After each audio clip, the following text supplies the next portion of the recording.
Hello అండి, వీడియోలో C23 regulation diploma in electronics and communication engineering 5th semester syllabus చూద్దామండి.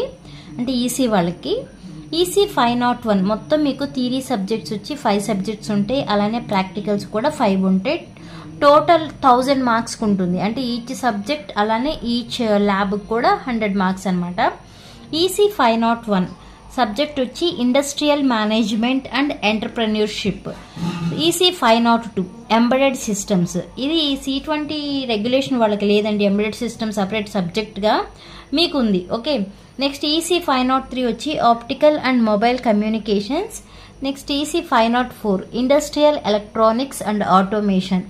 5th subject EC 505 subject code data communication and computer networks. ఇవి మీకు theory subjects. అలానే ప్రాక్టికల్స్కి వచ్చి EC 506 embedded systems lab, EC 507 industrial electronics and automation lab.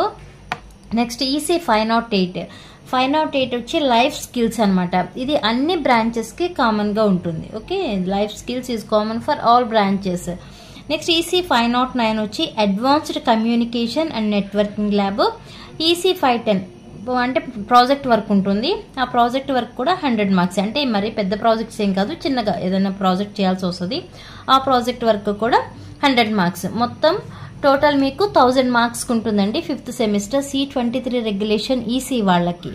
Okay, just మీకు ఒక idea ఉంటుందని video చేశాను. Okay.